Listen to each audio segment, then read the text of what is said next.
This broadcast is live. All right, so it looks like we are live, guys. What is up, guys? It's your boy Andy Matrix, and I am here with Dash Attack and my friend Dante's Rant Room, two really cool YouTubers, man. What's And up, we guys? got we got some cool stuff to to talk about today. Anything you want to say, guys? Hey, what's up, guys? Welcome back to Hey the channel. everyone. Yeah, man. We're gonna I mean, if you guys saw the thumbnail on this video, it's mainly about gatekeeping, but we got some other juicy stuff going on.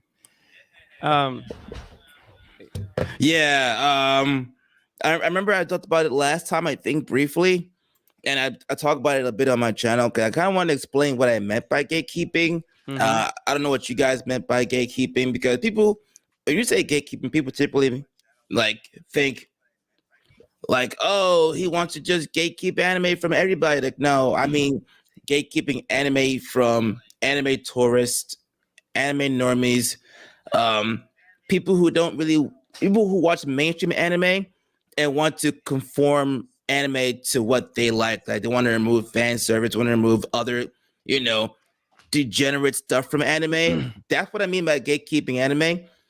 Keep it away from normies like that. Because if we let them just take over, like how they ruined, in my opinion, honestly, Marvel and DC comics, we're screwed. You gotta make sure these guys stay far away from that our anime and manga. That's my opinion. Yeah. So I have a little bit of a different opinion. Like, I do understand people's sentiment on why they kind of now support gatekeeping even when they didn't before because like a lot of thing is like, a lot of these like tourists, like, they'll say, "Oh, we were being gate capped. Please let us in." We let them Right. in and then they start gatekeeping everyone else. Mm-hmm. Yeah. I agree. That's the problem. So I'm for like making sure gatekeeping the gatekeepers. Like make okay if you want to join in, that's good, but you have to accept the hobby as is. Right. I like that. That actually does make sense. I like that too. I agree. Like people just come in and they watch the mainstream stuff and then they think, well, since you watch anime now, anime has to be a certain way because you know we don't want to see girls with gigantic mommy milkers and jiggly bits and fan service. I just finished watching this show, How to Not Summon a Demon Lord. I guarantee that Yeah. if the normies watched that show, they would lose their freaking mind because that I've show is seen a couple all of episodes. It is a very spicy, and I hear the second season is even spicing, yeah. according to that. So I got to see. I'm gonna have to watch the full thing eventually. But I remember I watched the original. I watched it back when I used to have Funimation. I watched some of the dub. It was pretty. It was pretty spicy, and it seems like really fun. I mean, like like you got a cat girl and an elf right off the bat, and Yep. like first episode, like they're already in bed. It's yeah. and Yep. like he's everyone thinks he's like this evil like demon lord, and yet like he's getting all of them. Like it's great. I gotta see all of season one. I really do. Yeah, I recommend it, guys. If you're into that kind of fan servicey type of anime, it's really good.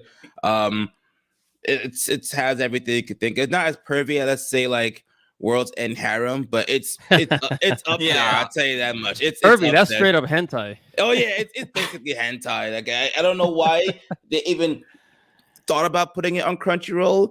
It was a bad idea, but this show is not that bad. But it's heavy on the Nah. fan service. Of course, there's everything people don't like about it. There's fan service. There's lollies. There's shota. There's everything you can think of that people hate. It's in that show, but it's still very entertaining. And if the normies had it their way, they would end that show completely. They would eradicate it from the face of the earth if they There's could. wait. There's a Shota character. I think there is a Shota character. Yeah. Yeah, Shota is like it's like young boys, Yeah, I know. right? I know. Yeah, like it's the opposite of a loli. It's a young boy. Like Oh, okay. you ever okay, play okay. Monster Girl Quest? Like or I ever heard of it? I think so. The main protagonist is a Shota because he looks like a child. Oh. Yeah, but it's a very I don't know, like that's actually that game was actually where I first found out what a loli was, and I immediately was not a fan. Like you had like a vampire that looked like a 2-year-old, and then you had H scenes with that, and then I'm like, no. Funny enough, I never really knew what loli was until I started YouTubing. Like I've always heard about it. Yeah. I mean, I was just an anime fan. I loved anime for years. I've been watching it since like God knows how long, but I never really like paid attention to like Loli, Shota, and stuff like that. Then I started making videos and I started using Twitter, and people were just going crazy over this stuff. Yeah, I'm like, thanks bro, to Twitter. That's how I yeah, found out about lollies. yeah. I'm like, what the hell is going on? What is Yeah. a Loli Well, character? it's an archetype. It comes from the term Lolita, which I guess was some kind of like, I don't know, some book about underage stuff. But the thing is, like in Japan, lolis and shotas, like there's a loophole, like the whole 10,000-year-old dragon thing. Yeah, like from my Miss Kobayashi Dragon Maid. It's like a Oh, 1,000 year yeah, old that's Loli true. character. It's like, so I'm just like, oh, so Well, they have this, like different cultural standards there, like so yeah, I'm personally not a fan of sexualizing lolis, but like I'm not gonna. I mean, like people make like really good point. Like there is like cracking down on real predators is probably like more important than something that's like more of a joke, I right, guess. Yeah.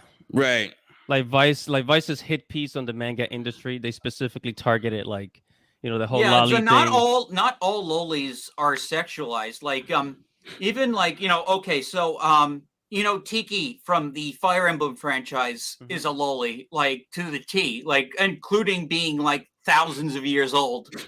And yet like she's like one of the most popular characters from that franchise. They even have her as DLC for the new game. I had no idea.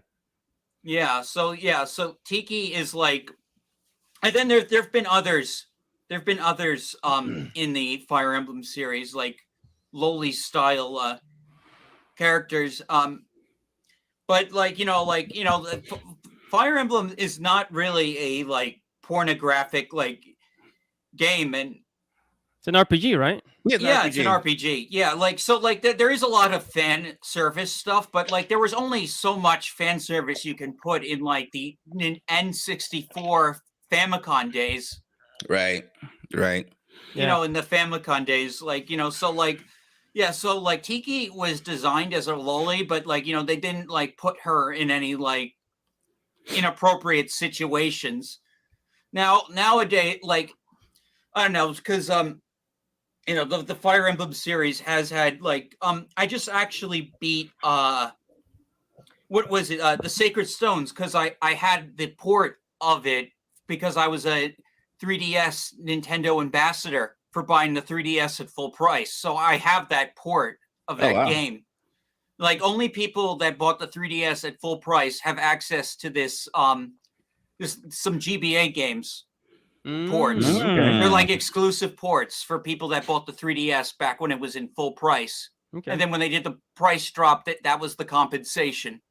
So I had Fire Emblem: The Sacred Stones on my 3DS, and they have another dragon character that looks like a little girl.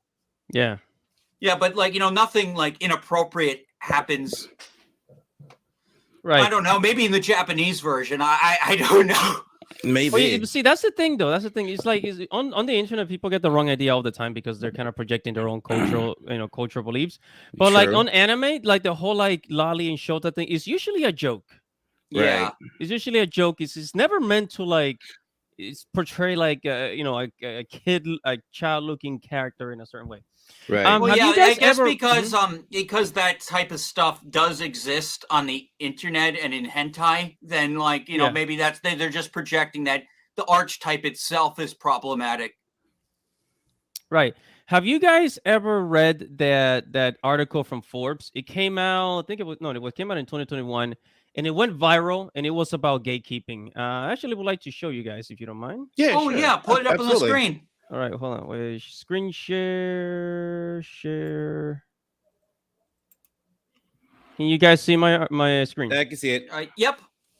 All right, so here in Forbes, this actually came out. When was it? I think it was 2021. It came out, this article, or yeah. So it says fans aren't gatekeeping anything. They're just wary of would-be dictators trying to take over their hobbies. This is coming from Forbes, Wow. right? And I don't know if you ever saw this article, Dante. Like when this article came out, like a lot of YouTubers were talking about it. Nerdrotic, Rev says Desu was pulling it up. Mm-hmm. So Yeah, I think and I remember basically, this. yeah, Yeah. and basically the guy that wrote the article, he's what is it? Ollie Barter says I cover gaming in Japan as well as pop culture here, and you can follow him on Twitter. Um, just want to go over a few stuff in this in this article if you guys don't mind. Yeah, sure. Go ahead.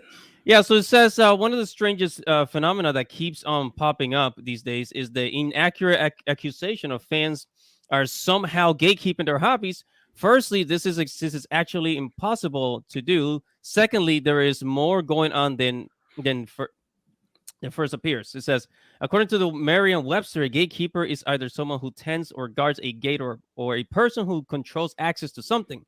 The accusation in this instance obviously applies to the latter. It says regardless fans are incapable of controlling access to their hobbies. Hello, of course. Yeah. But before True. I get to that, here's a bit of fandom history lesson. I like when he goes into this, right? So he says, picking a specific example, in the case of anime, back in the day, many anime were not available outside of Japan. In the 90s, I can tell you that. Mm-hmm. This meant if you wanted to watch something like the Vision of Escaflowne, you joined an anime club, attended its meeting, and acquired fan sub versions of the anime in VHS tapes. This was Mm. back in the day, bro. Tapes. In Yeah. tapes. Come on, man. The good old days. Yeah. It says this meant the people in charge of said anime club could actually gatekeep when it came to a fan access to anime. It says in the decades since, anime such as Esconflow are now widely available in Blu-ray and also various streaming True. services, not only in Japan but also internationally as well. It says put simply, if you are a current anime fan, then there is no one gatekeeping you from acquiring various anime works and enjoying them as a hobby. You don't need to befriend the higher ups in an anime club like before. You can just buy it and watch it whenever you want. Yeah. Hmm. So it's a little more to that. He goes on to like the whole accusing gatekeepers. But yeah, that's basically the sum of it. It's Yeah, he's got good taste bringing up Escaflowne. The animation Yeah. in that is beautiful. I want to see. I saw like parts of it, the original dub, coincidentally in Anime Club in college. Wow. But yeah, I definitely have to check that one out a little bit more. I know Vix in the dub, he plays a character. I don't know which. But I kind of agree with the article too, though. I mean, people wanted to gatekeep what they love, and I feel as though the article does make a good point. No lie, that's what's happening nowadays. I feel as though, like, to an extent, we kind of do have to gatekeep certain things. I'm not saying like when someone says, "Oh, I watch anime," you don't go be like, "Well, what's your top 10 anime, bro? If you don't watch this anime, you're not really a fan." No, that's not what I mean by gatekeeping. And people who do that are kind of like, douchebags. Don't, do that to people. But what I mean, which I explained before, like the article even says, gatekeeping from dictators who want to come into the fandom and then dictate how the anime and manga industry should go because now they're fans of it. So things now have to change because they're fans. No, it doesn't have to change because you're now a fan. Either you like it or you can go watch the CW or something like that. Go watch something else. Go watch Nickelodeon. Go watch Cartoon Network. There are a plethora of things you could watch that's to your liking.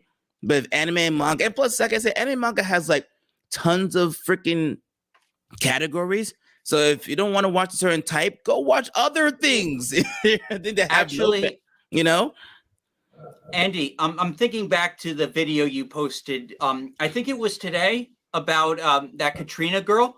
You know, Oh about how she yeah. deliberately tries to get on projects she knows she's not gonna like, so she Oh can wait, like. yes, yes. Let me pull that up. Let me You pull know, that I up. think Actually, that's very relevant to what we're talking about because yeah, like she's literally does that. She takes jobs that she on projects she knows she doesn't like in order to like, and then she gloats about it online, and then she wonders why people don't like her. I can't stand her. Like, I'm sure she's a great yeah. person or whatever, but like her work in the anime industry, it needs to stop.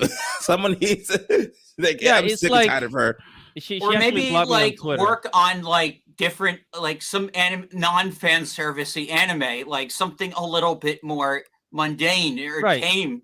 This is That's not exactly. about like that doesn't have any like sexual tension at all. Exactly. Exactly. Yeah, but she Yes. goes after those. She goes like she decides to work on ecchi anime on purpose so that she can add her own beliefs and values onto it. And this is what a lot of newcomers into the anime industry do. New fans do. Like basically what Dante was saying.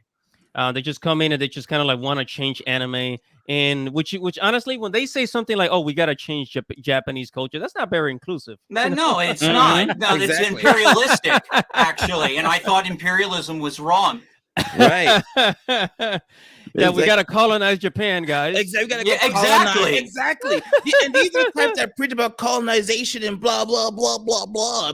But then they go watch anime and like, oh, it should change to the way we like it. If it's not the way we like it, it's like, bro, you are literally trying to change something to your liking. You're trying to Yeah, colonize something because you don't and like it. Like, actually, bro, it's crazy. I want to say something about that too, because years ago, I don't know if I told this to Dante, but I'm not sure if I told you a dash. So years ago, back in 2012, 2013, I had an quote unquote online radio show. It was through Block Talk Radio back then. Oh, I think Hmm. you did mention that you did do radio. I do Yeah, think you did mention that. yeah, and one of my friend who was my see the co-producer, we got lucky and we had this lady on the show. She was America. She was American, right? As American as they can be. But she lived in Japan. She lived in Japan, and what she did in Japan, she promoted bands. She got paid to promote Japanese bands, bro. Oh It was wow. crazy. And so we got this lady on the show. We interviewed her multiple times. She has her own blog. I don't know about. Forget the name of her blog. But basically, she told us. She told us herself. She lives in Japan. She told us that the West, America, the West, we are one of the last people that they think about when they release their products. I Hmm. mean, there might be a few companies like I think Square Enix now, prioritizes the West, but a lot of anime companies and Japanese bands, You're they right. do not prioritize the West. Like the first they'll think first is Japan, then is Hmm. Korea, and then like Southeast Asia, right? Like I don't know, Philippines, Singapore, right? Hmm. And then they'll go to like Germany, England, and then America and Canada, right? And it's kind of in that order, right? Hmm. So we're the last that they actually think about, and there's nothing wrong with that because hey, they produce the anime so they can do whatever. Right. But and that's what I'm saying. It's like, but you come over here and like people think that everything should revolve around them. It's like no, like if you like anime, you have to understand is that it comes from Japan, Yeah. Hmm. and we're not exactly a priority. You know what I mean? Right. I agree. Unknown says, "Screw you, Square Enix." Yeah, Square Enix needs to really I didn't see get that its comment. act together. Oh my God, have you seen that Forspoken gameplay? Oh my God, Honestly, I've been watching the Forspoken trailer since 2021, and I'm like, what is so great about this game? I don't well, see anything interesting about it. well, no, like the game. I mean, I think the transversal stuff is really cool, but it basically looks like a Final Fantasy 15 mod. Oh Yeah, I really? mean, it looks like a very generic AAA game made by like I don't know Ubisoft or something. Well, yeah, like the thing Um, is, it's kind of generic. It's open world. It's safe, but no. But I was seeing some gameplay on Twitter, and like the boss that she was fighting on the bridge was so unresponsive. Like they would just like run and duck, and this thing wouldn't chase her at all. I saw the same gameplay too on TikTok. Yeah, I saw it. Yeah, it was like wow, and like this game hasn't been in development for how many years? Yeah, because I've been seeing trailers for this for like the past 5 years since the lockdown. I'm like, wait, is this gonna come out or what? Like, it's still first it's supposed to come out for the PC first, right? And then it was for it was gonna be exclusive for the PlayStation and the Xbox. And that's what happens when you jump generations. Sometimes they'll make stuff for like the previous generation, but then like they have to upgrade it real quick in order to. That happens quite a lot, actually. Yeah, well, let's talk about this this chick, the localizer chick. What's her name? I can't even pronounce her name. Yeah. Should I pull it up again? Because I saw your episode. I meant to watch it today before we went live. But you want to talk about it real quick, Andy? Well, the Katrina? Yeah, Katrina.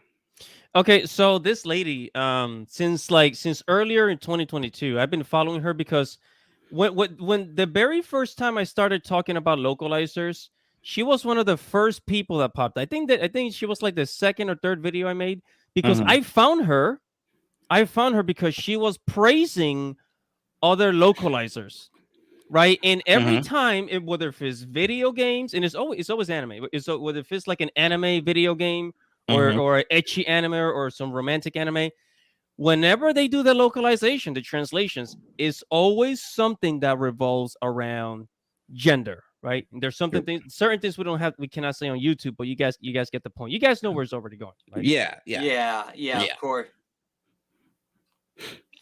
Yeah, I did an episode about her a while ago, and it was, I believe, what was it about? Well, she was praising localizers for changing I don't know if it's a slur or something. I turned myself into a girl. Or I turned my best friend into a girl. Yeah, that one. They made it about something. You know, if you don't want me to say the full word on the thing, I think you could say it. You just can't. Well, you cannot curse on YouTube. We cannot use any swear. Oh yeah, curse. Yeah, curse. Yeah, it's not a curse. Yeah, go ahead. Like transgender. The transgender, and it wasn't really about a transgender. It was about a guy, a normal guy who likes to, I guess you can call it cross dress or something. Yeah, it was a boys' love. Yeah, it's a cross dresser. It was a cross dressing boys' love manga. Exactly, and I'm like, guys, like, listen, we all can agree, right, that everyone deserves representation and yada yada yada, right? But then if you turn the cross dresser into a trans character, you're taking away rightful representation from men who cross-dress, who might want to read this and identify or enjoy whatever the manga is. And when people call them out about that, like, yeah, you can't do that. Like, oh, well, we did our research about transgender people and blah, blah, blah. Like, bro. Not very inclusive, is it? Exactly. Exactly. Like, you sound like an a-hole. When people try to correct you, like, hey, you're wrong. You can't do stuff like this. It's not fair. And she just like, well, we put a lot of work into this. We did our research, and don't shut the hell up. No, you did not. Oh, I know. Okay? Hero High called her out recently because she was complaining how she got kicked off the Persona port translations because people found out she was involved, and they demanded that she not be involved in the game. Yeah, I think I saw that too. Yeah, so she was like being salty, and she blamed like it. She blamed it all on alt-right, and then Hero High basically said like you're okay. So you defended erasing a gay love thing, and now you're erasing all the gay and trans people who came out like against it by calling them all alt-right. Exactly. It's like that's a defense mechanism. If they're wrong about something, it's got to be the alt-right people because they like to complain about stuff. They attack their own people. They're attacking their own people. Well, yeah, you're not like part of some group unless you're like completely in line with what they're thinking, and I hate that mentality so much. It sounds like complete like if you really care about like the people you say you care about, you should care about every individual of that and how they feel. Yep, I agree. I totally agree. I mean, by the way, take a look at this. Take a look at this screenshot. See, somebody said, "I'm honestly curious." That they're asking her, right? They're asking Katrina. So this Twitter user says, I'm honestly curious. So you are transforming the translation because you don't like the material given to you on an official published project. Why not take another project instead? The user is Boom. asking her, right? And then Katrina answers, number one, this may surprise you, but I love the material. Yeah, right. No, you don't. Yeah, No, sure. you don't. Number two, the translation is not for you. Really? Really? Who's it for then? Who is it for? Thank you. Who's it for? Who is it? Oh my God. Jesus Christ. She has such an inflated ego, bro. Like, what is wrong with this person? This is why I think her specifically, it's just the arrogance. I think she does it to boost her own ego. Yes. Right, like, oh, look at me. I have control over anime. Right, it's just kind of like this power, this getting high on power. She's definitely power and it's sad because there are localizers that actually do their job, and then because of people like Katrina, they all get lumped in with this like radical faction. Well, yeah, no, I God, Jesus Christ, she irks my nerve. She's one of the people where when I talk about gatekeeping, she's the people who have come in mind most of the time. Absolutely, absolutely. We need to keep this stuff away from people like her. Like, just stay away from this stuff because clearly you're using the anime and manga to push your own narrative, to push whatever it is you want to push, and we don't need people like you. Well, I mean, I checked. I checked. She's got like 7,000 like followers. So this could all just be for Twitter, Cloud. That's a good point, actually. You are right. Yeah. It's got to be for Twitter. It's got to be for clout, man. It's got to be for something because she gets complaints upon complaints, and she doesn't ever think that maybe she could be the problem. Not anybody else. She could be the problem. Yeah, and there's people on Twitter just calling her out, just basically pulling up her translations. I mean, here's one. This very very simple one. Just So which one's the correct one? And it basically says I managed to get outside, but she had me on a leash, so I couldn't do anything. So he's talking about how he couldn't go back. So I guess the one about pee's the one Katrina did.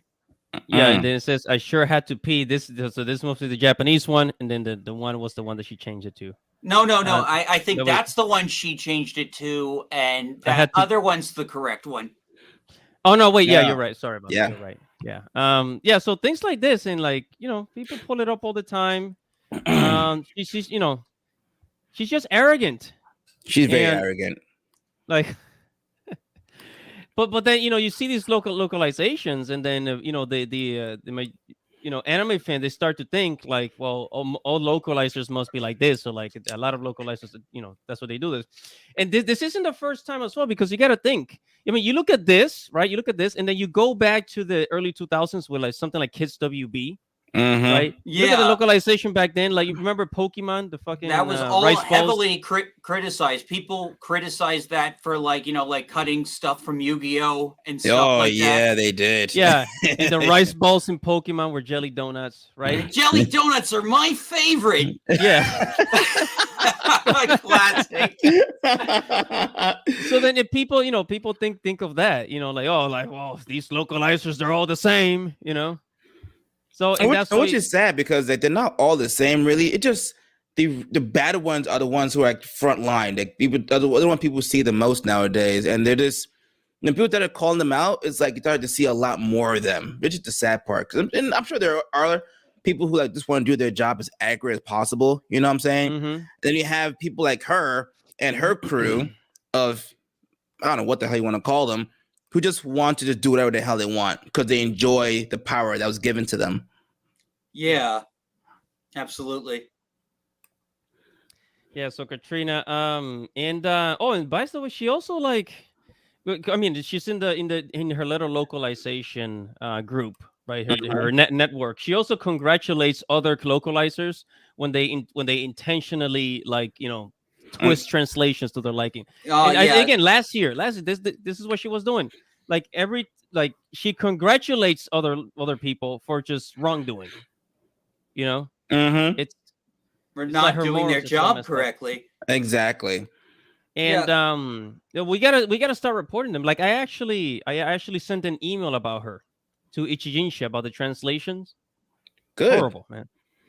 And I don't know if they're gonna read it or receive it, or how long it takes them to read it, but something. We got to start reporting these You people. got to start doing something. Well, like If you the don't do Persona anything at people all, like got her it's off. gonna keep on going. Well, Sega apparently listened about like Persona, and so like I hear those new Persona ports are actually like really good. Oh yeah, really? Yeah, I'm not a Persona Nintendo fan. Switch? I know.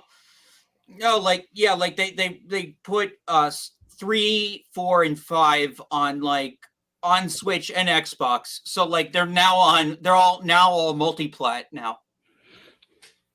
Oh, interesting. Let me go to this article real quick. Okay, it's over. Didn't she block you, Andy? Yeah, she did. Oh, by the way, so in the chat, Cami Tompkins is asking, said, I forgot about this woman. Is she still relevant? Yes, Katrina Ludonaki, she's still very relevant. She's a quote unquote professional translator in Japan, and she went to college and all that, learned Japanese, and she is a professional, but But she does activism. Like I'm sure, like she's an activist. She's an Yeah, activist. she's oh an yeah, activist. she's a total activist. Like 110% activist. Like she made a joke recently that that she's sorry that she couldn't have made all these characters trans or something. So she's like very like aware of what she's doing and how people and she doesn't care. She literally does not care about the source material, and she's making jokes about like what she's doing. And you know what baffles me, guys, is that the company doesn't like at least look at her Twitter to see how she brags about mistranslations. No, they really don't. This should be like something they should be doing on a regular basis. Look at the complaints from readers and anime watchers about her in particular, right? And when they hear these complaints, you should go to her Twitter, her social medias, right? And look at what she's bragging about and see that we have proof of her not only bragging about other localizers jacking up their jobs, but she as well jacking up on her job. So they should be like, listen, you got proof, fire her. I'm sorry. Like, but you know what it is, Dante? You know what it is, Dante? And my knowledge of Japan tells me that number one, they don't look at her social media. Like I know in America, a lot of companies they will look at your social media. But in Japan, absolutely. They don't usually do that because they just don't see it as the real world. And also in Japan, like unless like a lot of people in Japan still don't speak English, right? Their English is very minimal, right? So they probably think it's just way too hard. So they just just give the translation to her, put it in her hands, and just completely trust her with it. And I know that sucks, but it's like because of the language, right? Because of the language barrier, they say, "Oh, here we're trusting you with this. Here you go, do the best that you can."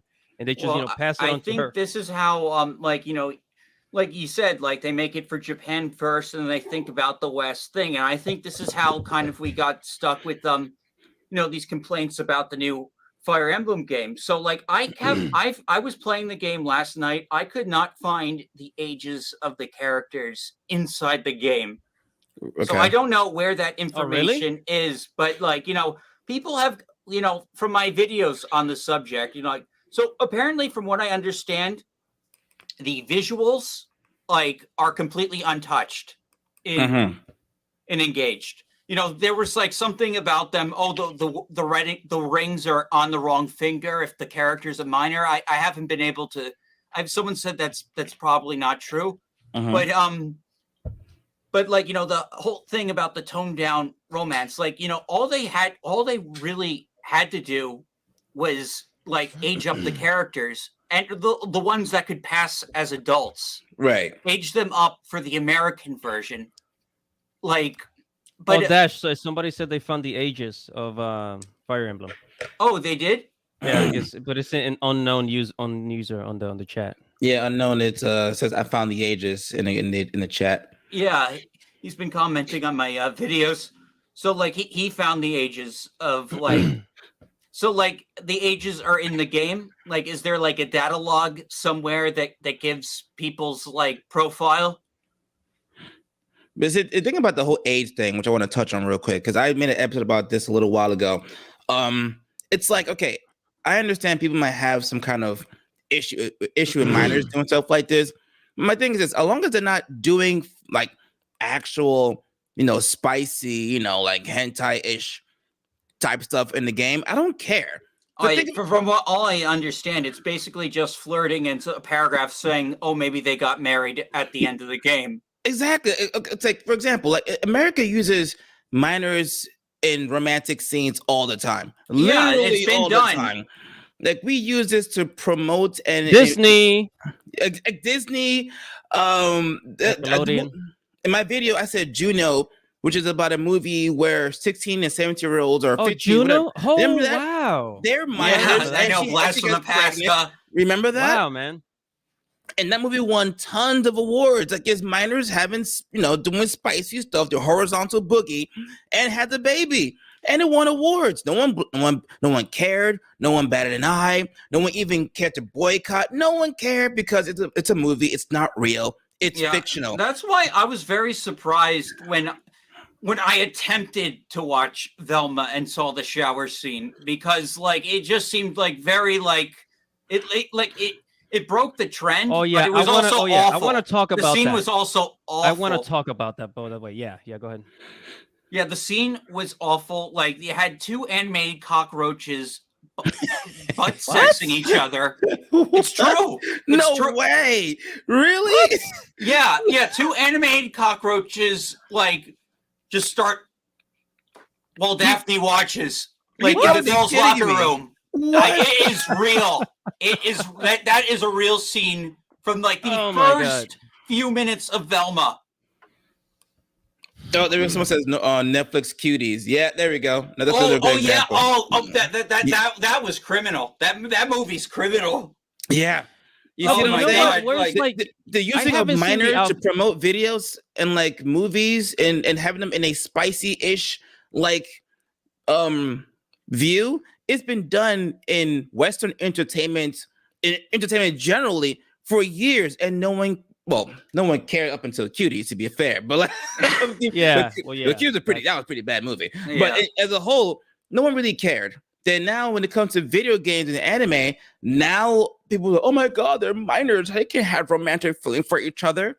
Bruh, it's not real. Shut up. You're not gonna win some humanitarian award for fighting for minors in video games. Trust me, no one's gonna care.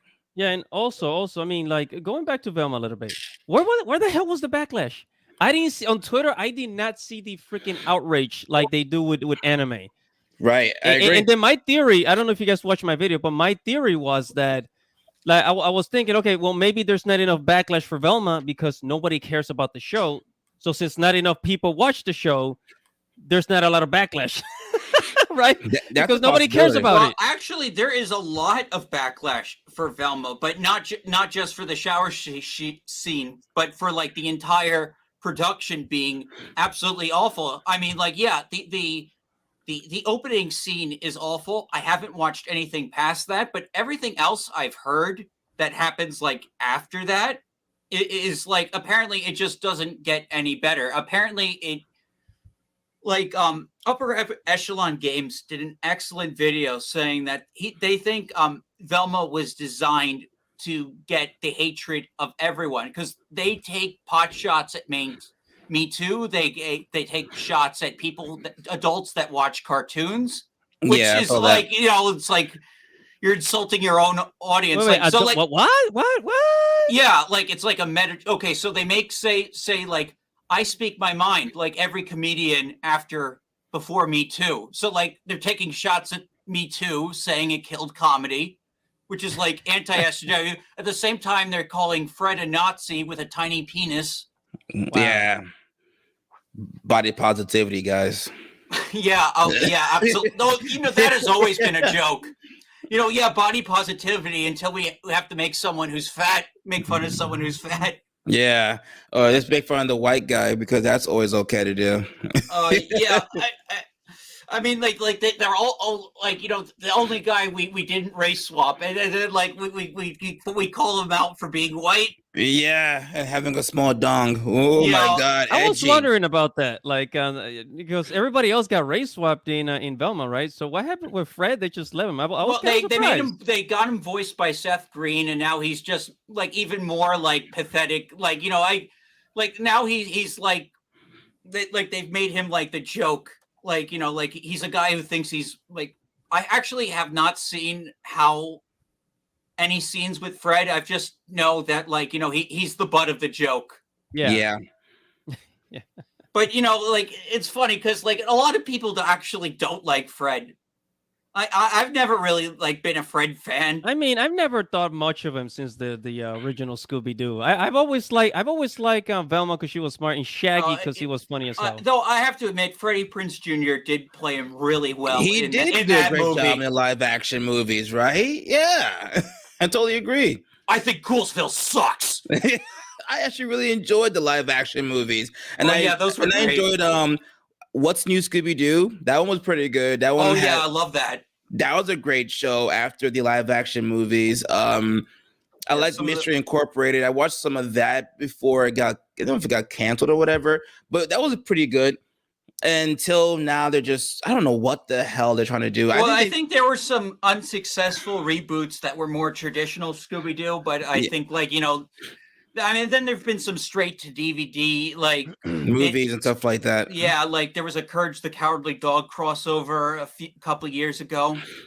Yeah. They were also in Supernatural for one episode, which is pretty cool. Yeah, that's funny. That was great. I didn't see the episode, but like, you know, that's really funny. I think that's a funny mashup. You see, what happened was when they did that mashup with Supernatural, it kind of proved that they can have Scooby Doo in a somewhat adult like setting and it'll work. But then they took things to a whole new level with Oh, thank Velma. you. And what they did in Velma was they tried to make Velma like Harley Quinn did. No, the Harley Quinn TV show. Yeah, I actually just started watching it, and Yeah. They tried it's definitely a lot better than Velma. But I do know, like, I was watching it with my father, and he didn't like all the You know, normally he's fine. Like we've watched all of Game of Thrones together, but he just thought like the amount of f bombs in that first scene. Like I get it. Like, you know, maybe it was too many, but like I actually did. It does. The show does get better.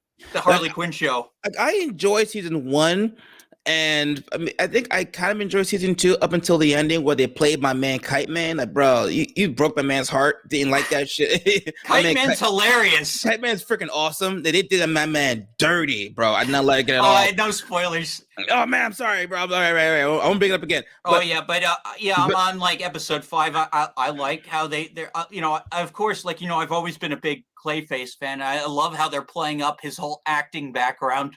right. But the thing is, I think they try to see what Harley Quinn did with their show and mimic that into Velma. And it's not working the way they thought it would work, and that's what's happening. And I'm like, Yeah, it works for I Harley think that's Quinn, true. but it's not going to work for Velma. And the fact that they changed literally every character except for Freddy is just, God, I don't get it. Yeah, see, I mean, do you really need to swear like Sailor to make it so edgy? Yes, exactly. I agree, Mr. Anime 343. I agree. You don't have to swear to like crazily to have your show be successful. Like, I don't know what's up with that nowadays, but they try to I do think the same about thing the in swearing. About the swearing, I think that, you know, the producers kind of think, oh well, if there's no swearing, people are gonna get bored or something. That's kind of the impression, you know. But you know, but anime it's like like it's okay to swear, but not they swear like consistently swearing to the point where it's like, okay, it's a little edgy now. We get it. It's for adults. We don't have to do it nonstop now. It's like saying dropping the F-bomb 10 times straight. It's like, okay, we get it. It's for adults. You don't gotta keep doing that stuff. you know, when South Park did it, it was all just a joke, like to see like how much they could get away with, and they did it like very cleverly when they just like with the movie where it was all about cursing. Oh yeah. Hey guys, Huh? yeah, I'd like to go on to talk a little bit about Frosk. You know, Oh saying yeah, her goodbyes. absolutely. I know you've been yeah. looking forward to this one. Yeah, I've got a bit of a show on that. All right, so Frost decided to say goodbye to the gaming industry. So I guess she's no longer gonna work in gaming, which I mean, I don't think anybody really cares. Nope. I don't. And this is her goodbye letter. Here's her goodbye letter. So she says, "Anyway, I'm leaving the industry. Found new work elsewhere.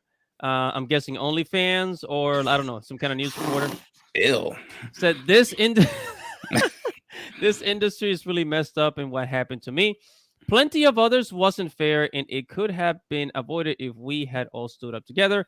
Yet you let me down. Oh my God. We let you Oh my down. God, Yeah. guys. She's No, blaming, we let her she's down. blaming, We she's let her blaming the down. people that stood by her, and that how Good could she? God. What, Look at her what playing an the ungrateful victim. sack of crap. Look at her playing the victim. How cute. No, Yes, no, and, people legitimately put their careers on the line to stand up for her, and they lost them anyway. Oh yeah, I agree, Revy. She is an annoying harpy. No, but we were saying earlier that G4 TV was already having trouble competing with YouTubers, everyday people, and they were I mean, if they were gonna they were eventually gonna close down or go out of business because they just couldn't compete with YouTubers, True. they came too late into the scene, Right. right? But then what happened is Frost Curran or Foreskin, whatever you want to call her. Foreskin. I used to Oh call her my Some God. people call her Foreskin. I don't know. Some people call her Foreskin. Foreskin. So some people are saying that it's because of her. She Mhm. basically put it on. She skyrocketed the effect, and then as a result, G4, they met their demise much sooner. Right. Like Otherwise, they would have still been alive. I feel like you're right. I feel as though like G4 didn't really have much of a chance, to be fair. Like you said, YouTubers are doing this thing and been doing it for a while. A lot of YouTubers have a massive following Oh hell yeah! in the millions and hundreds of thousands, and they review games and stuff like that. They're good at what they do. G4 coming into the fray after being gone for so long. It's like, guys, I missed you because nostalgia and all that shit. But at the end of the day, like, you're not really needed.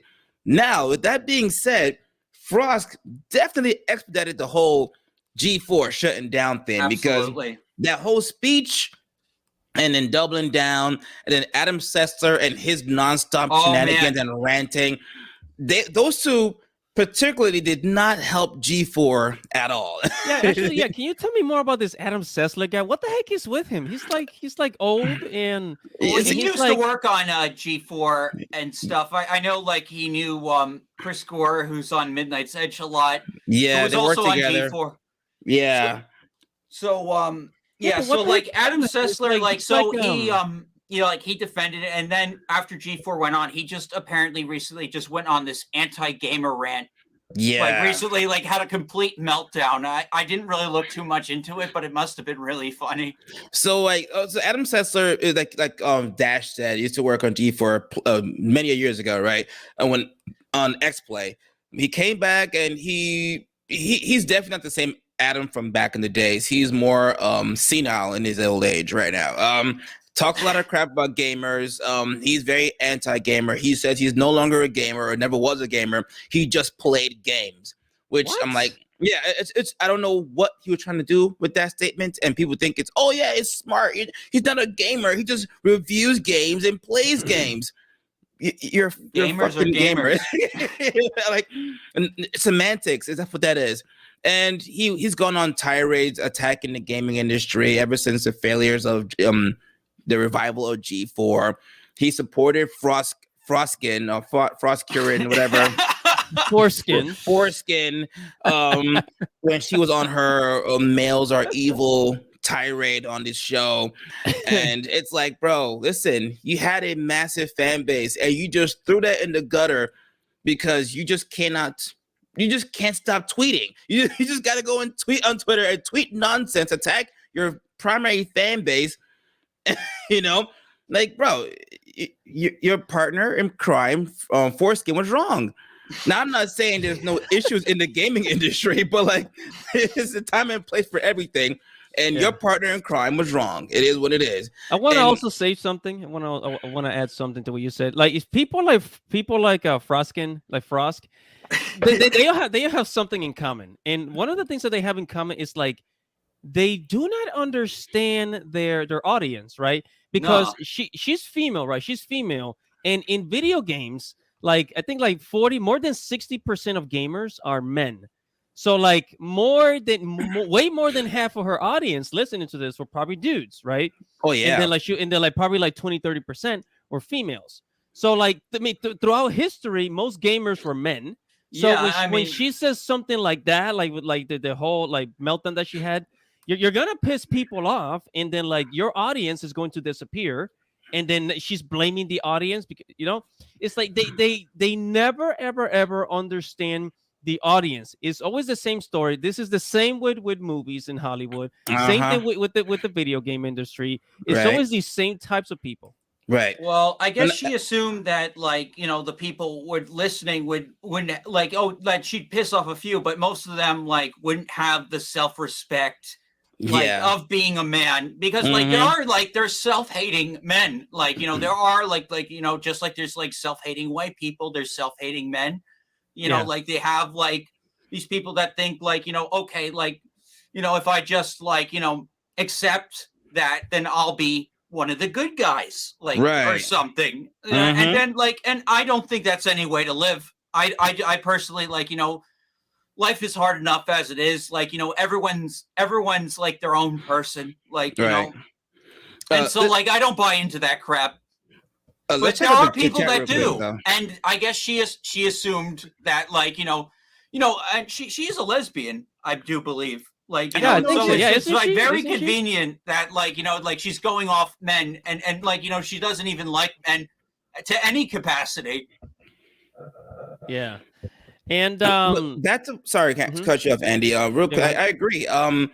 Like what they did, because I think I found the numbers before. I can't remember where I found it, but majority of people who play games, majority of people who watch anime, majority of people who do stuff like that are men. Okay, your primary fan base, whether they like it or not, it is what it is. Yeah, the audience, the fan base are men. We play the most games, we watch the most anime. It's why Japan has a lot more fan service dedicated towards men. Not that they don't have it for girls, because they do. We all know they have it towards girls too. The towards women, because men are the primary consumers of anime, and the primary consumers of video games are also men. So when she attacked men on the show, their primary fan base is like, bro, do you not know how to run a business? Because that's not how to run things. Oh, by the way, let's check out the chat real quick. Someone said, Crystal says, I didn't like Velma in Mystery Incorporated, and now I don't like her in the Velma series. And funny you said that, because I did watch Mystery Incorporated, and I think she was a little too snobby in Mystery Incorporated. I mean, I didn't hate her completely, but they definitely made her more snarky in the show. And I was like, okay, we get it. You're a little edgy. But I didn't mind her, but I get what you're trying to say. I agree. And I definitely don't like her in the Velma series. I agree. I don't think anyone likes her in Velma at all, period. Like, the show is going to be trash. And let's see. Mr. Anime 343 said, sorry, Unknown says, I heard Adam Sessler attacked gamers, including RGT85. Who's RGT85? I think I know that. The streamer, maybe? Yeah. And let's see. And he also Raging hates Golden. No, not Raging Golden. It's not Raging Golden Eagle. No. Yeah, the T in there. And he also hates anime-based video games. Of course he does. I'm not surprised he does. Yeah, because the Japanese games sell like great, like really good now. Oh, yeah. Hell yeah. Hotcakes, man. Everyone's buying that kind of stuff now.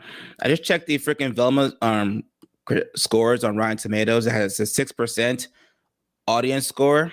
So really? It has one of the lowest like approval scores of any show in history. It is sad. Rotten Tomatoes. It is sad, guys. Let's take a look at that. Let's take a look at that. It's all. Oh my god! It dropped, bro. It was on it dropped. It was at an 8 once. It was at an 8 once. It was on an 8 for a little while, and it dropped to a 6. Christ, I've never seen anything this low. And 52%. So it dropped on the credit score too. It was on 55 before. Now it's on 52. This is crazy low, bro. It's an embarrassment too. I don't know what HBO Max was thinking. I don't know what Zaslav was thinking about this. Like, bro, if you really a-okay this, and there's a season 2 coming up. I think the season 2 coming up was already agreed upon before the show came out. I think you're right. So it's like they had to do a season 2 because of maybe contractually they had to do it. So whether the show failed or whether it did well is going to get a season 2. Oh, by the way, guys, really quick, I just wanna show the Frost parody. Oh yes. The Frost. All right. Let's get a laugh here. So we talked a little bit about Frost. Now I kind of want to show there's this little parody. Somebody, I think Chris is a YouTube comedian, right? She's a comedian. So Chrissy Mayer decided to do a parody about Frost saying her goodbyes in Frost's new job. So here it is, guys. Let's get it Hold on. Wait, it's loading. Oh, what the heck? Oh my goodness, it's freaking loading. Really? Is it buffering? buffering? It's anime. I have a good. I hear like High Guardian Spice actually has this so bad it's good quality. Like Velma is just so bad it's just turn it off. Yeah, agreed. Oh, all right, here we go. All right, here we go. Here we go. That is a really good costume. Honestly, it is very well done. Got the hair and everything.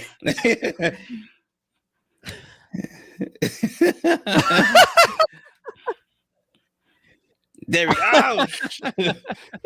Oh no! Oh, She's gonna drop it. She's gonna drop it. Oh my! Oh my it god! Oh my god!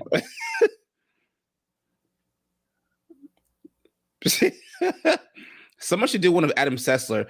Oh yeah, that'd be funny. Adam Sandler clapping like a seal. What she was doing right now, actually. I got a little worried when she was lifting the weights. I was like, oh, she's gonna hurt herself. Oh shit. Oh, how the mighty have fallen. Yo, give it up to Chrissy Mayer, guys. Give it up to Chrissy Mayer. That was great. That was great. She's comedian. That was great. Wait, what is that?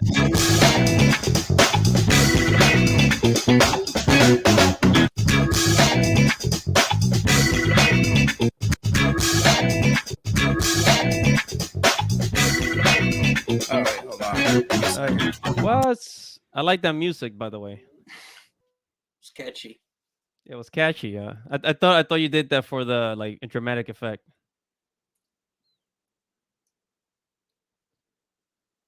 Dante, are you there, Dante? I think there's trouble with his audio. All right, let's give Dante a minute to recover. Yeah, it looks like his audio is having problems. Anyways, really quick, on the chat, it says Rick04975 says madness runs true. It's time for indies to take over to overthrow modern Hollywood. Vinsinger, the El Otaku says, have you guys heard what's going on with Crowder and Daily Wire? Yes, there's a big civil war with the I haven't like looked into it. I know I see some people supporting Crowder. I see some people supporting Daily Wire, but I'm a little like really not it. Like I try not to like get too deep into like politics. Right. Yeah. All right. Cool.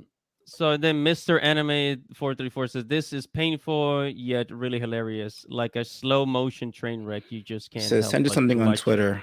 Hi, Otaku the Great. Oh, Otaku the Great. Thank you, Otaku the Great. Who'd you send something to? Send it to Andy. Okay. there it is.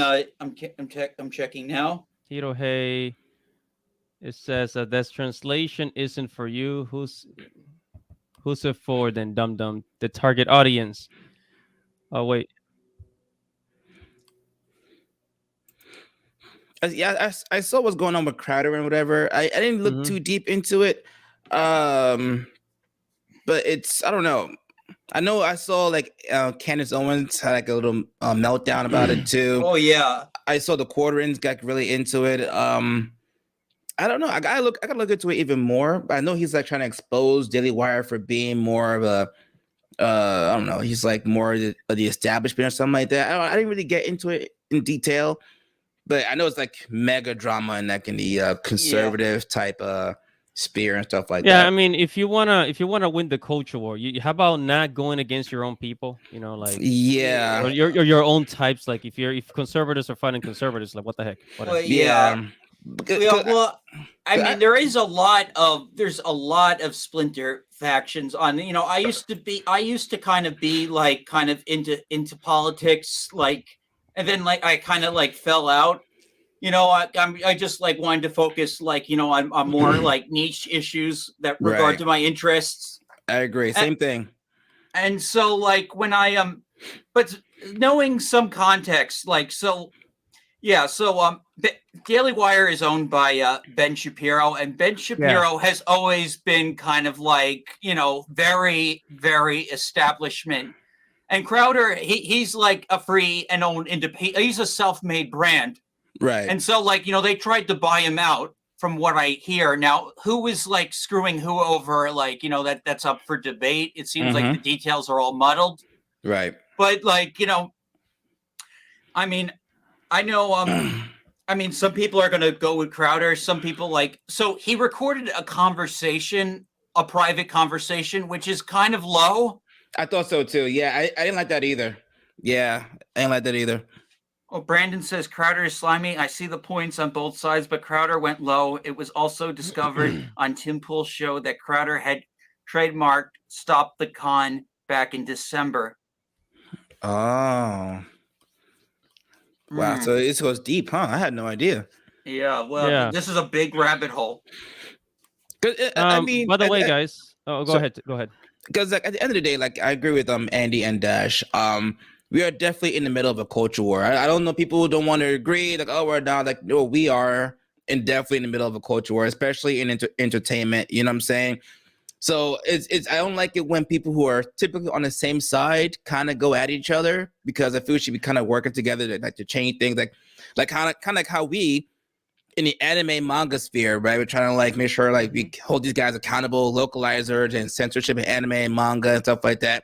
Now if we somehow started doing what they did in the Daily Wire versus the other guy, we can't do that, because we need people to kind of work together to make sure that we don't lose this culture war. You know what I'm saying?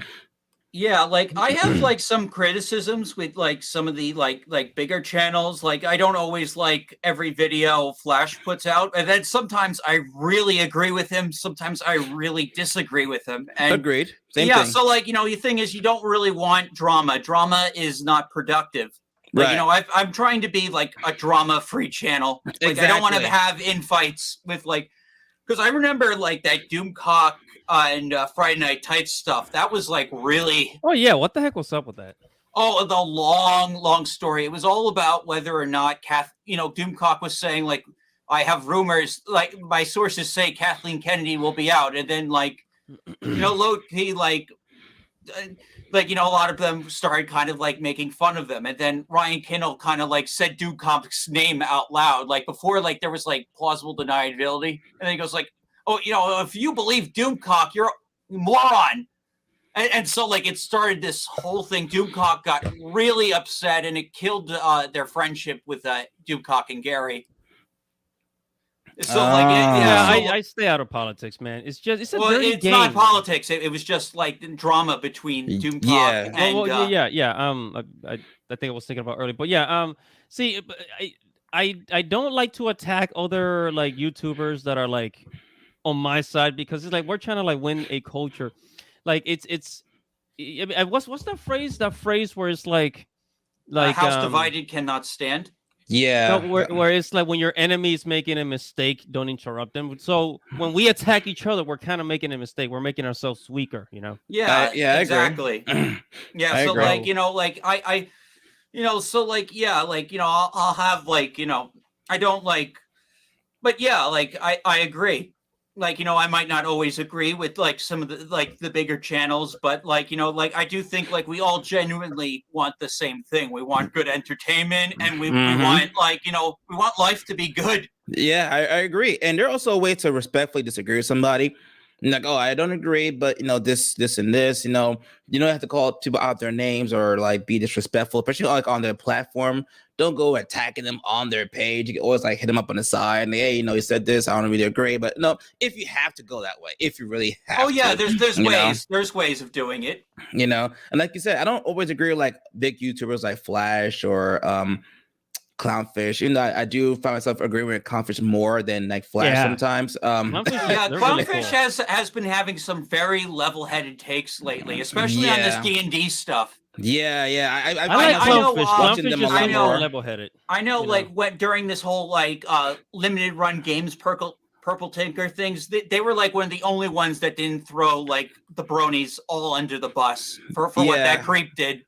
Yeah, I noticed that too. Yeah. They're definitely way more like level-headed compared to like other YouTubers like Ryan Kennel. I don't know if I say his name right, but I used to be subscribed to Ryan. I kind of like yeah. He's a little too much for me sometimes. Yeah, the same. He was too much for me. He's a little too much for me sometimes. Like, all right, I get it. You're a little angry. Sometimes I do agree with him, though. Sometimes I do agree, but yeah, sometimes funny? A little too intense. Yeah. You know what's funny? When you hang out, because I actually, last year when I went to Anime Matsuri in Houston, Texas, I actually met them. I went to the booth. I shook hands with Young Rip. I took a picture. Actually, I don't really watch his channel a lot, but I met Ryan Kennel. They all seem to be pretty cool when you meet them in person. Yeah. I think when it comes to the YouTube, or at least when I met them, when they were talking and stuff. But when it comes to the YouTube stuff, that's when I think people kind of show a little bit of their other side. Yeah. But because I met Young Rip. Young Rip was cool as shit in person. He's cool. Yeah. He is so freaking down to earth, man. He's cool. He's like so chill. Yeah, I still have to read. I have this book in my closet. I should crack that open. What, the what? His comic? Yeah, I have his comic. You haven't read it? Isum? Yeah, I haven't cracked it open. I've bought a lot of like indie comics, like from like a bunch of different people. I still need to read Sea Dog. I still need to like Graveyard Shift. I've got a bunch. All right. I'd like to move on to another topic, guys. Oh yeah, absolutely.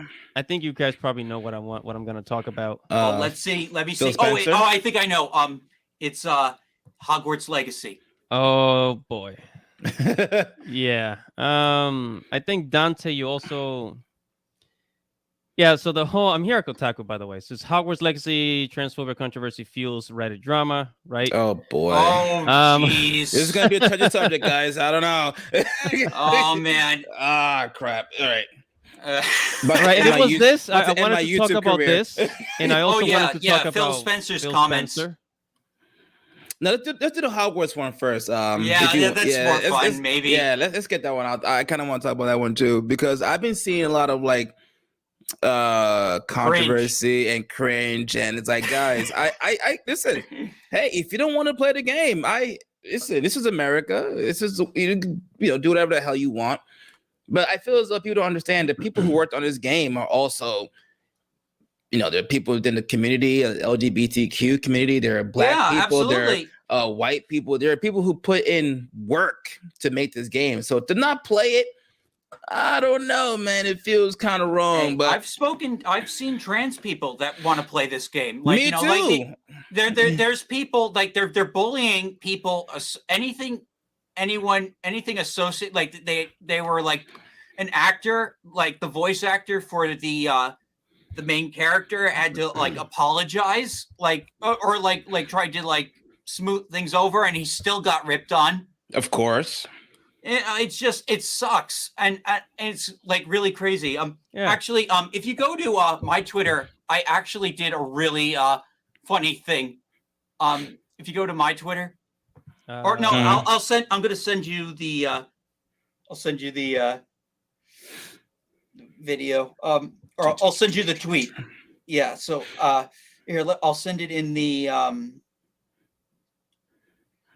send it in the let's see. The chat, yeah. Let's see. It should be under. Oh yeah, here it is. Okay. Copy link, and then I'm going to send it in right here in the Discord, the Twitter DMs. Oh, the Twitter DMs. right, let me check. Yeah, just because it's easier. That guy. Oh yeah, it's a goof on him. So I recorded myself buying the deluxe edition of Hogwarts Legacy with some dramatic music of that guy talking. Oh, you gotta play. It's actually pretty good. You got. Wait. Hold on. Wait a minute. Let's see this. I have to see this. Oh my goodness. Hold on. Yeah, all right, ready? Here we go. Yeah. Oh, you don't have sound on. They have sound. Sound? Oh yeah. So when you do screen share, you have to hit share audio. Oh crap. Wait. Yeah. So like maybe like exit screen share and then bring it back up, but then have share audio. Share audio. Present. Share screen. I thought it automatically. Yeah, like even with your Frogs video, there was no sound on that one either. Oh, really? Yeah.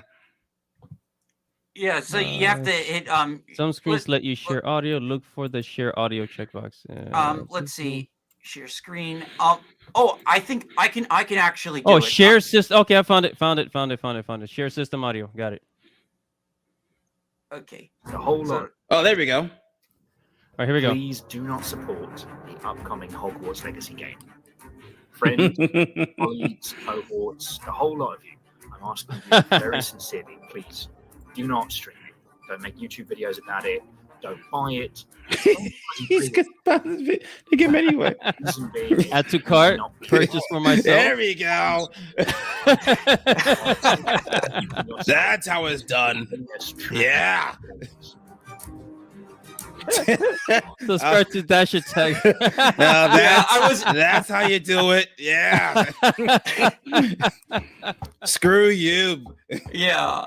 That video was so cringe, bro. They went, don't buy the game. It's like, bro, shut up. That was so dumb. I can't stand like the people trying to bully streamers and shit, trying to like say like, oh well, like if you're gonna play the game, we're gonna attack your channel and slander you. And all they've done successfully is increase sales of this game. That's all they've done so far. And I'm very happy. Actually, dude, if we go to the hold on. If we go to the Business Insider, the Business Insider said the upcoming Harry Potter game is already a top seller despite J.K. Rowling controversy and boycott calls. You see? Yeah, the most unsuccessful boycott in history. In literally history. You failed. You cannot stop Harry Potter. There's no stopping Harry Potter. It's such a massive franchise. There's no way they're going to succeed in this. Did you guys know Harry Potter was the first novel to ever hit $1 billion? Really? No way. Really? No. Like all 7 books. J.K. Rowling is the first author, like fiction author billionaire. I'm joking. I mean, I'm not even joking here. Like, she is legitimately the first billionaire that made billions from selling fiction books, like from books. Well, I mean, the early 90s, late and 2000s were all dominated by Harry Potter. Like the movie, and then the movies came out; they were a big hit. Like, I mean, the books, like everyone was. I mean, like I remember buying a book called like a fan book saying what's going to happen in Harry Potter 7, and it was just a book full of fan theories about what's going to happen in the last book. It was huge, right? It was huge. Like there was no escaping Harry Potter in the early 2000s. I remember being also I think the 4th or 5th grade. Like I read the Sorcerer's Stone and Chamber of Secrets. Like everywhere you went, in scholastic books, the libraries, everywhere you went, there were signs of Harry Potter. Everywhere, like absolutely. The merchandise was all over the malls. You couldn't go a day without seeing Harry Potter. That's how popular that shit was. Did any of you guys play any of the EA games based off the movies? EA games? Back in the day, it was like a PC game I played. With the you played the PC version. Like they had like so like I played Chamber of Secrets and Prisoner of Azkaban were like so I played both those games. They were so much fun. And like this new game looks like an even more like realized version of those games. This is the Harry Potter game everybody's been waiting for years, like a whole decade, man. Legitimately, I've been waiting for this game for a while now. So to tell me to not buy it, it's like Listen, you're gonna have to give me a really great argument for me not, not to buy this game at this point.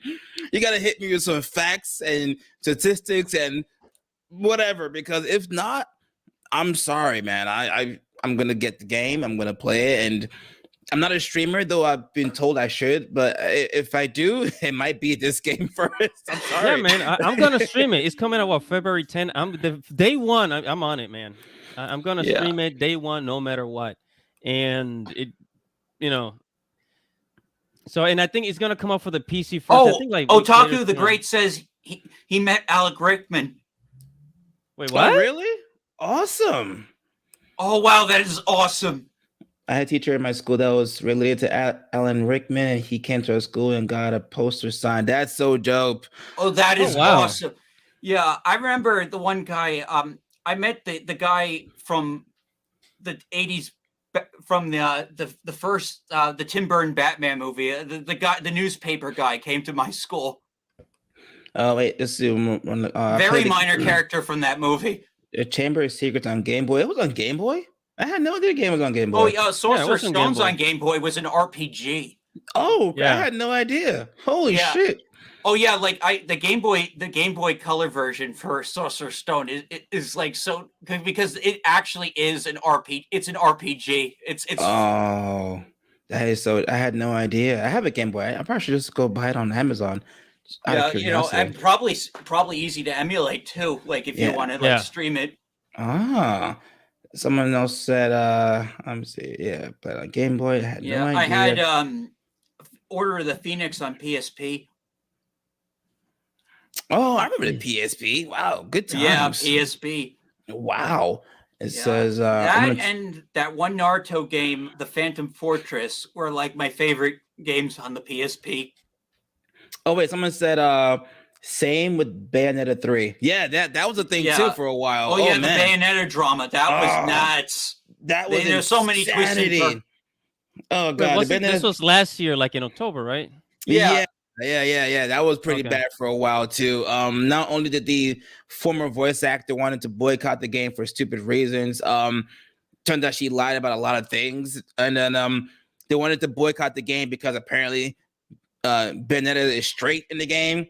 And they thought she was some kind of lesbian icon or something like that. I'm like, bro, what are we even talking about, my guy? I'm sorry. My headcanon has Bayonetta as bi, but the thing is, I see her being flirty with everyone. That's just who she is. Right. When I played the game the first time ever, years ago for part 1, I thought she was straight. But I always said to myself, if anything, because of how she is, because she's obviously very open about her, spiciness and stuff like that, she would at least be bisexual, if anything. And I was like, you know what? If they had said bisexual, I can see her being bisexual. Yeah, I can see that. No, yeah, I know. I just how she acts about John in the second game, I got some vibes there. It's like I see her as John as like siblings, but if they had gone that route, I'd be like, okay, I could definitely see her being bisexual, 110%. But I remember when the game first came out, we had critics from the so-called game journalists attacking men for finding Bayonetta attractive. And back then? Oh yeah, and they were like, "Oh, she's eye candy for guys, she's eye candy for straight males, and blah blah blah." I'm like, and then now all of a sudden it's, she's eye candy for the LGBTQ. I'm like, bro, when did we switch this up? When did this happen? I missed this whole. Well, maybe when they found out the games got successful, and they just wanted to ride the coattails of Bayonetta's popularity because there was no stopping her. Yeah, it's got to be, bro. It has to be, because I was shooketh when it was like, oh yeah, she's this icon now. I'm like, wait, what? No, never. I'm old enough to remember. I'm 35. Remember that people used to come after straight men for liking her, and they were like, oh, she just eye candy for straight males. Like, even if she was, so what? So freaking what? And obviously, the character herself doesn't care about people finding her attractive. She's open about her sexuality, so who cares? But that was a thing for a while. They tried to boycott it. The woman who created Bayonetta, she's basically her power fantasy. Yes. Which also baffles me because people don't realize it too. They think they forget that a lot of these characters, especially in Japan, they're made and designed by women. Women create these characters to look a certain way because that's just what they like. Yeah. You know? Yeah, so actually, yeah, you got a point. And actually, so whenever you like these people like hate on anime girls, they're actually hating on the creators, which 70% of manga artists in Japan are female. Yep. Did you know? I bet they didn't know that. Yeah, so like, Did you know? Yep. Any of you ever watch or read Blue Exorcist? Yes, I did. Great show. Yeah, Great show. Yeah, Love it. Yeah, I like the That's a pretty good manga. show. Yeah, but though it gets kind of like boring, like a little bit. But like, yeah, like the anime adaptations of Blue Exorcist are really cool. But so you know Yoko, the lady with the sword and the big boobs, right? Yeah. Yeah. Mhm. Well, the author of that series is a woman, Oh, see? and yet it's a shonen yeah. I'm just pointing that out. I had no idea. Just like I think the author of, let's say, My Dress Up Darling, I think it's a girl too. It's a woman. I just yeah. It is actually. She is. Yeah. I heard she broke into tears when she finally saw the anime, My Dress Up Darling. Yeah, she did break into tears because it was a great show. People attacked it and like, oh, blackface and this and that. I'm like, bro, it was great. Enough is enough of this nonstop. They had this weird thing of trying to always be triggered by something. Oh my God, she's wearing blackface. She's wearing a mini skirt. Oh my God. You realize that girls in high school nowadays wear mini skirts. They wear whatever the hell they want. It's not unrealistic for girls to dress like that. Like, yeah, actually, now that you mentioned that, Dante, so one of my previous short videos, I actually found out that you know, like the ecchi stuff in anime, right? yeah. So it turns out that a lot of Japanese girls intentionally and by their own free will, they actually dress like that because there's the actual school uniform. Mm-hmm. Where it's like, you know, like the skirt has to be past the knees, but then there Yeah. are girls, so they're like, fuck that, I'm gonna wear a shit, I curse. I'm gonna wear a shorter skirt. I'm gonna they put on a shorter skirt just for themselves, just because. Just because. Right. So the girls sexualize themselves. That's what people don't understand too. Mm-hmm. They sure do. 110%. So I wanted to we're almost the show's almost over, but wanted to go, and if you guys want to talk about the Phil Spencer, because this has to do with like Microsoft like wanting to end cancel culture and stop division between players. I mean, you kind of already know why when a CEO always calls for peace. You know, it's always for a reason that has to do with your wallet. But what do you guys think? Yeah, well, I mean, Phil was kind of feeding this stuff when he made like some remarks like a couple of years ago about like, you know, I think it was like cross bans. He was talking about he was talking about like the problems, like, you know, like the toxicity in the in gaming. You know, he tried to, you know, so Phil's like talking out both sides of his face. Like, you know, when they bought Activision Blizzard, they bought a lot of baggage. And like, you know, now that like, you know, that whole deal is in jeopardy right now because like, you know, they're you know, Sony's trying to block it in the court. Yeah, they are. I saw that too. You're right. Yeah. Oh, wait, Sony. Yeah, I heard Sony's trying to block it. Wait, but can they do that? Because technically, but Activision Blizzard has they're not owned by Sony in any way, so they can't really. But the thing is, like, you know, Sony's making the justification that like they're not going to survive without Call of Duty is basically. Oh yeah. That's kind of a sad omission. Yeah, I can see that. That's kind of sad if like, you know, you need like a third party like console shooter that's on every platform to survive. Well, I mean, Call of Duty brings in, I think, was it like 30 million? Almost, was it? Yeah, something like that. Like, since it's his first release, Call of Duty has made like $30 billion. Billion with a B. Because they keep making them. I mean, I stopped like after Black Ops, and yet, like, you know, it just kept going. Yeah, Call of Duty is a major franchise. They're not going to want to lose that at all. Right. So Phil Spencer saying game companies turn away from dividing players and creators, basically honor differences and practice empathy. Right. But this is something that they should have been like advocating for like years ago. Mm-hmm. Yeah, But the reason absolutely. why they're doing it now is because some people are saying it's because of Hogwarts Legacy because they think it's going to make a lot of money. Oh But yeah. really, is because I think that's kind of part of it.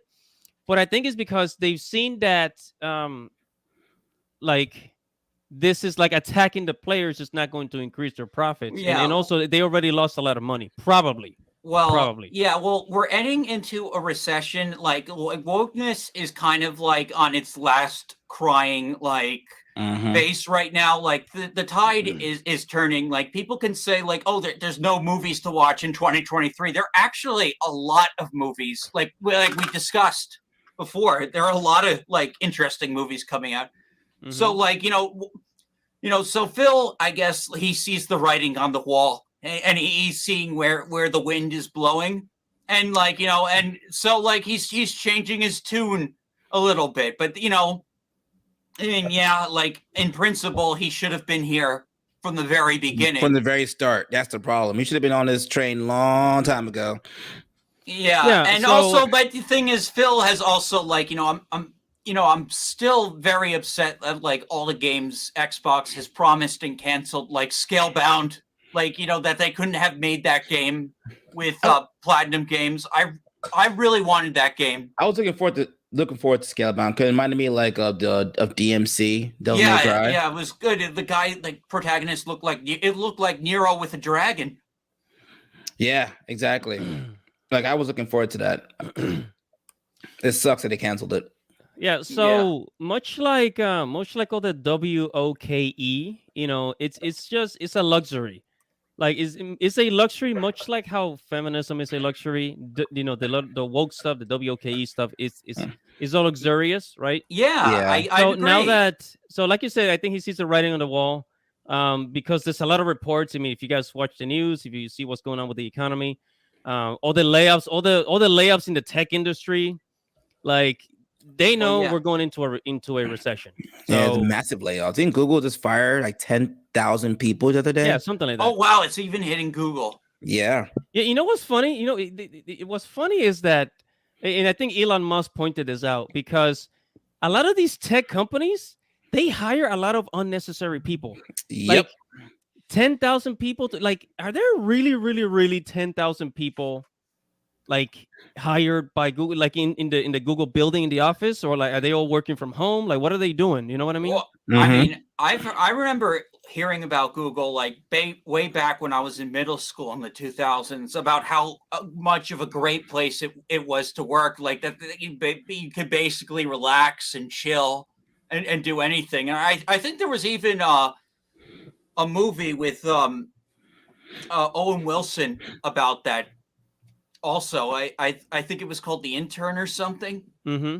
I never seen it personally, but I saw trailers for it. It was like about like two guys who wanted to work for Google. Yeah, Oh. and some people even move in, like they have like what they call like work towns, I guess.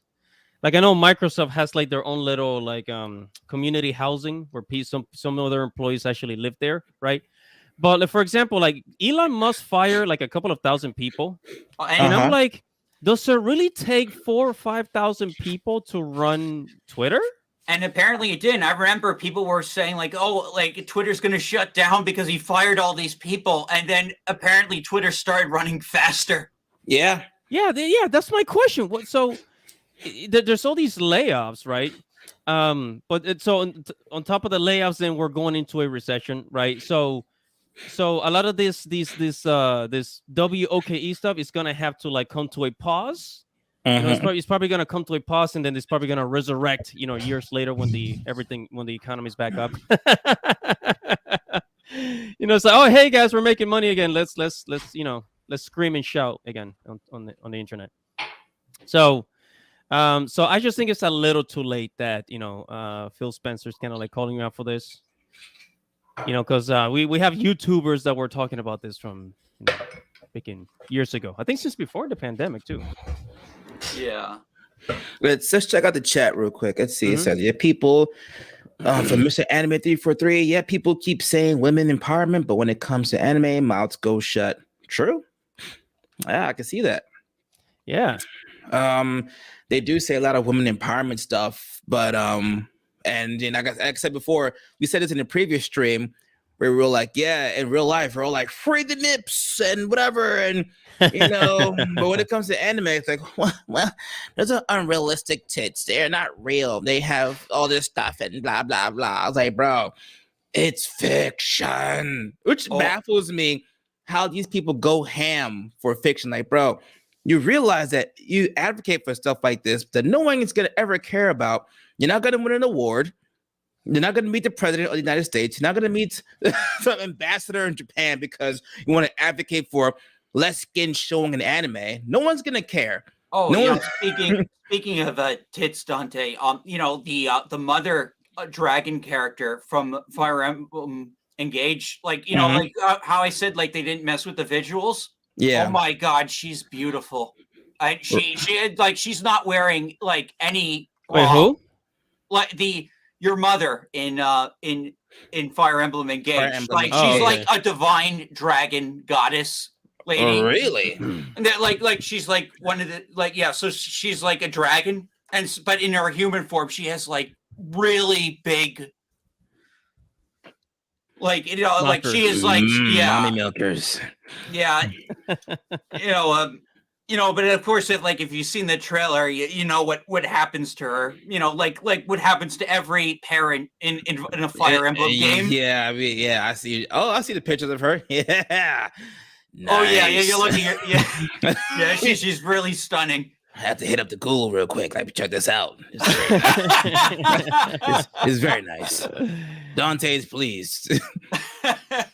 I'm all about the degenerate lifestyle, guys. You guys noticed it. I'm all about that life. Yeah. I live for this kind of stuff.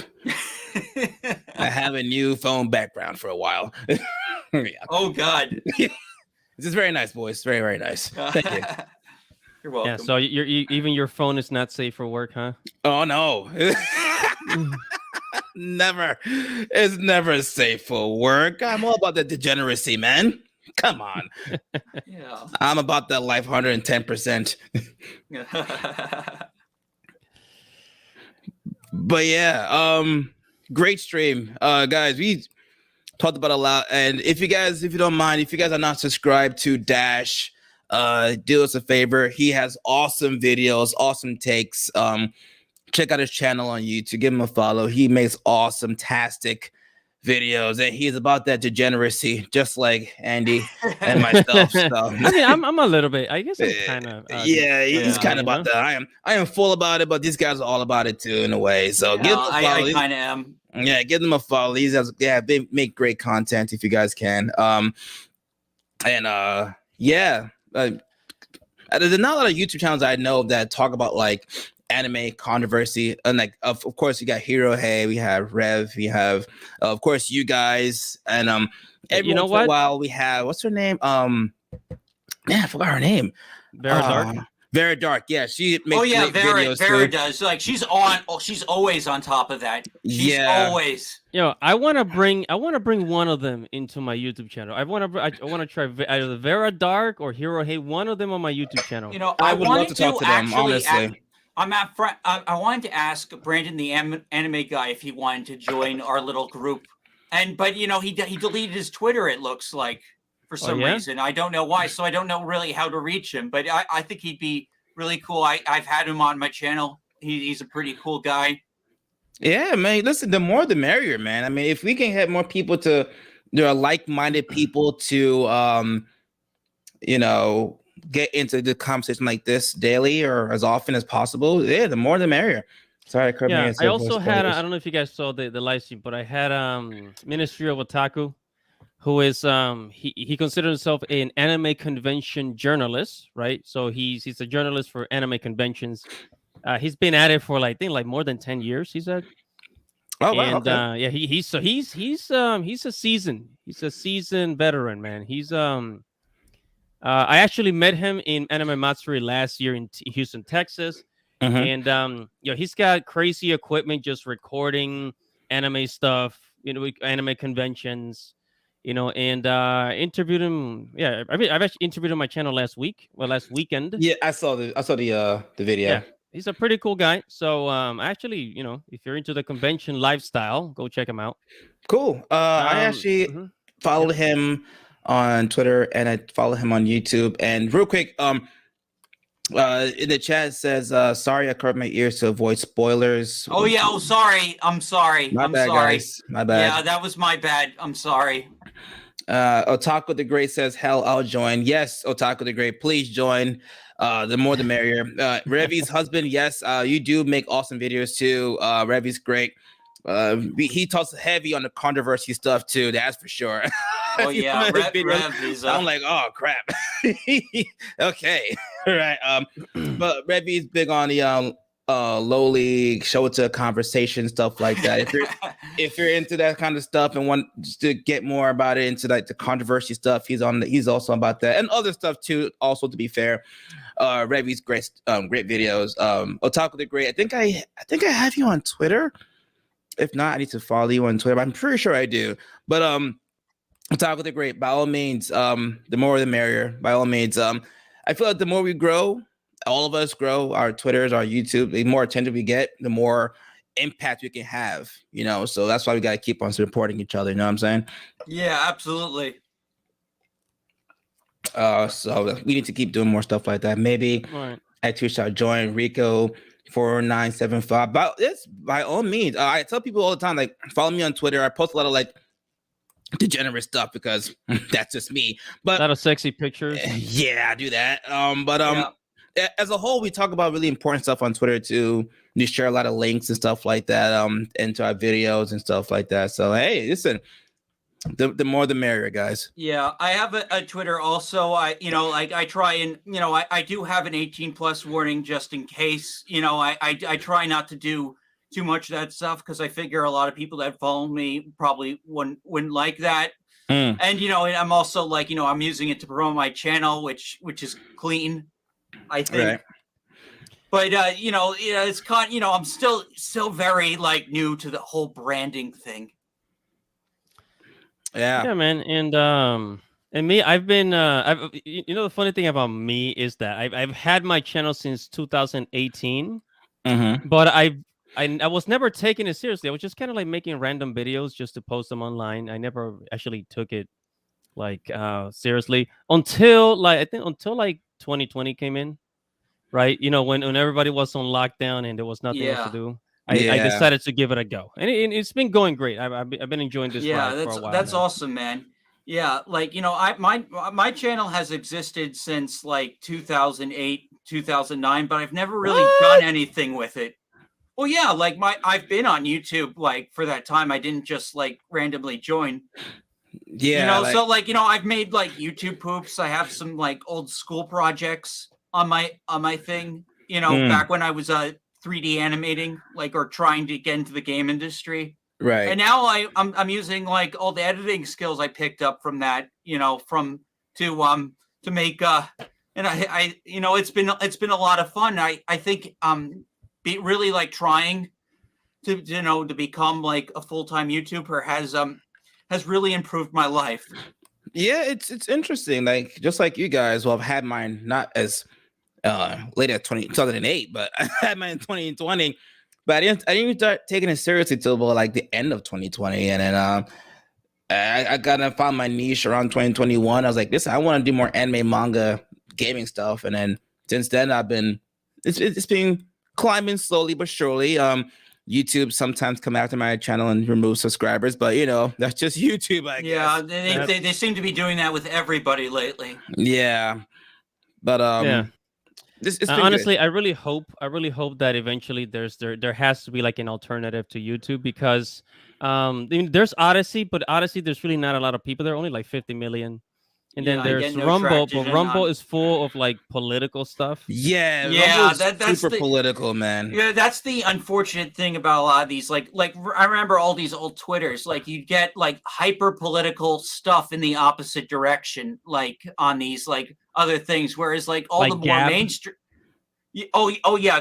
Gab was like straight up like had like a lot of like legitimate like racist stuff like a little bit, and then like they had a very bizarre anti like porn like stance. Yeah. Mm-hmm. You That's the know, thing about a lot of like right leaning like stuff. It's like, yeah, I don't mind them, but like they are way too restrictive and too judgmental on a lot of things. It's like you guys are kind of still stuck in a past kind of mindset, which is Yeah. okay to an extent, I suppose. But like they're a little too restrictive for me. not You know what all I'm saying? conservative minded people are like that, but there are, it's just like it's different. There's like just like not all like progressive people are like SJWs. Like everyone's like a little bit different, but it seems to like really attract those like hyper partisan like Yeah, type of like people, and like people want something more chill. exactly. Yeah, I agree with that part. The piggyback of what he said, I totally agree. Not everyone who is right leaning are like super freaking like crazy. There are some guys who are real chill and laid back and want to just have a good time. There's some who are like super duper into that. But same thing goes for people on the left too. I feel like not everyone's like ultra freaking SJW, freaking whatever, a freaking warrior of justice. There are some who are just like, listen, I have my ideals, but it's not what defines me. So whatever it is, what it is. You know what I'm saying? Yeah, it's just like you always hear like the loudest from both camps, and it's just a never ending. Like I've as someone who was like kind of like into like the political stuff, like and then kind of just like fell out of it. Just because I just got sick of it all. Right. Oh wait, Yeah, that's why I don't like getting into X4. politics. Yeah. Yeah, but I do like talking about like stuff like censorship and like ridiculous stuff like this Hogwarts Legacy bullshit. Right. By the way, J Or- Senpai, I just followed your channel, J Senpai X4. I'm gonna check out your videos once I'm done with the So stream. if Okay. I have any new followers, I will be sure to mutually follow you.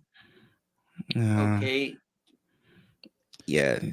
Oh, okay. Following back. Nice. You know who I would like to have on this channel? Raging Golden Eagle. Oh my god. Oh my god, Yeah, that'd be freaking something. great. Yeah. I don't know. would be- He's 'cause pretty he's- black pilled though. Mm. I mean, honestly, I would like to have him at least once. I don't mind it. Yeah. Because he's always on the Yellow Flash channel. Mhm. So I mean, I know his content. Like I understand his content. And I mean, I would just like to have him on the show. Yeah, for maybe we people can to at hear least his have a take. discussion. Like that'd be Yeah. cool. I'm down. I would definitely like to like tune in to actually like hear what you have to say. And Yeah, because I know he's also against censorship. And Oh he yeah, actually, he's against it, but he's it's just like like this is the thing. Like I don't always agree with some of the bigger channels, but like it's just I just feel like it's just like when I watch Raging Golden Eagle stuff, I just think of like, oh my god, it's never gonna get better. I get it. It's just right, kind of like a doom and gloom. But he one of the things I like about him is that he self-published a comic book, right? oh yeah, Oh, that he did. He had an Yeah. Indiegogo. He had an Indiegogo. he worked Very on that for a successful long one. time. He worked on that and promoted that for a long time, and that is good. I love supporting indie stuff. Yeah, he made like over 200,000 with his Indiegogo. That's pretty Yeah. cool. It's a mean, cool yeah. looking character. Yeah, Let's was it see, Blade some Devil? channel too. Yeah, Blade Devil. That's pretty cool. It's a colored manga, according to him. I just use my channel as a hobby, and as for my art channel, it's for my resume. I found out about Fiendish because of him. He had that Irene lady on before, like she got any like Comicsgate like coverage, and so like I got to find that awesome Berserk inspired series because of her. Oh, Nice. Yeah, like Fiendish. Or the woman who writes it is named Irene. Like it's got like the monsters and stuff. It look like it's still very early on. She's like doing the second book now, but I have the first book on my desk actually right now. okay. Yeah, I finished it a while back, but like I really like like a lot of the indie Comicscape books, I don't really like rush to like read them. Kind of like a lot of like my mangas, some of them I don't read right away, but like Fiendish I read right away. Interesting. Yeah.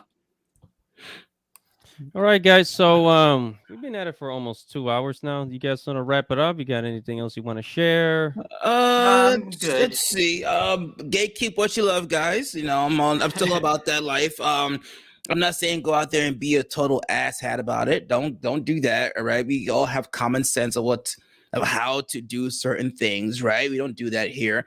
But gatekeep what you love, guys. There are some people out there who they're trying to aim to change your anime and manga into something they want it to be, their own image of it, or whatever, however you want to word it. So you see normies and tourists, ragging on anime, going after fan service. Listen, I'm not saying go out there and be a total ass, but be like, listen, it's just how it's been for years. We don't need your input. If you don't like it, go watch the CW. There, you can watch that stuff, whatever it is, what it is. Gatekeep what you love. That's it. I made T-shirts about that stuff. You got to buy that stuff. You got to buy my. Oh, that's some idea. You could, you could get, like when you sell merch, you can put that on a shirt. Because I'm gonna start making shirts when I reach 2,000 subscribers. You better buy it, guys. That's all I got from you guys. Great stream. These guys are awesome. Oh, Love yeah, your this was videos. awesome. All right, guys. So make sure to subscribe to Dante's Rant Room. Make sure to subscribe to Dash Attack. They make really cool content. And also, if you haven't already, subscribe to Andy Matrix TV. Absolutely. I had a lot of fun. This is a great stream, and we will definitely do it again, guys. So thank you guys for watching. This is your boy, Andy Matrix. Godspeed. Good night, everybody. Godspeed.